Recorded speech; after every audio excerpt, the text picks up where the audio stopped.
네, 정부가 배기가스 시험 성적서 등을 위조해서 판매 허가를 받은 폭스바겐에 대해서 예상대로 강력한 행정처분을 내렸습니다. 32개 차종 80개 모델에 대해서 인증 취소 그리고 판매 정지 처분을 내린 것인데요. 자세한 내용 취재 기자 연결해서 알아봅니다. 지수란 기자. 네, 지순환입니다. 네, 정부가 예상대로 강력한 행정처분을 내렸군요. 네, 그렇습니다. 환경부는 오늘부로 폭스바겐 판매차 32개 차종 80개 모델에 대해서 인증을 취소했습니다. 인증이 취소되면 자동으로 판매도 정지되는데요. 판매 정지 대상 차량은 8만 3천 대에 달할 것으로 환경부는 추정을 하고 있습니다.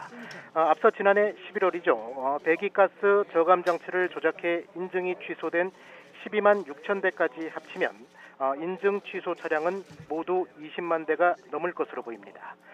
지난 2007년 이후 폭스바겐이 국내에서 판매한 차량이 30만 대니까요. 3대 중 2대꼴로 인증이 취소된 셈입니다. 골프와 제타, 아우디 A3 등 폭스바겐의 대표적인 인기 차종이 상당수 포함이 됐는데요. 인증 취소된 80개 모델 중 66개 모델은 최근까지도 판매되고 있는 차종이고 14개는 단종됐습니다. 환경부는 앞서 지난달 6일 검찰로부터 폭스바겐이 시험 성적서를 위조해서 정부의 인증을 받아 행정처분이 필요하다는 내용의 공문을 접수를 했습니다. 그로부터 3주 정도 지난 지난달 25일 행정처분에 앞서서 청문 절차를 진행을 했습니다. 폭스바겐은 청문에서 인증 서류를 조작한 사실은 인정을 하면서도 차에 문제가 없는 만큼 인증 취소 요건에는 해당하지 않는다는 입장을 밝혔습니다.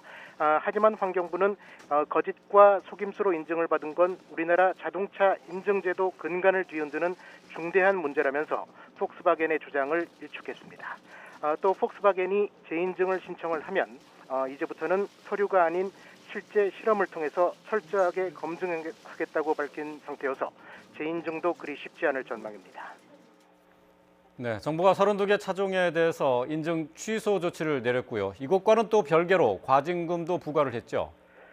네, 그렇습니다. 환경부는 폭스바겐의 32개 차종에 대한 인증 취소와는 별개로 178억 원의 과징금도 부과를 했습니다.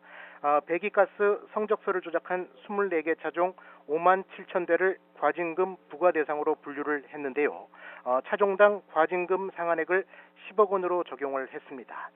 과징금 상한액에 대해서는 논란이 많은데요. 폭스바겐 사태가 불거진 뒤 대기환경보전법을 개정을 해서 차종당 과징금 상한액을 10억 원에서 100억 원으로 올렸기 때문입니다. 시행 시기도 지난달 28일로 못 박혀 있는데요. 그럼에도 정부가 과징금 상한액을 10억 원으로 산정한 건 개정된 법률 적용 시기를 처분일이 아닌 적발일로 따졌기 때문입니다. 지금까지 사회부에서 전해드렸습니다.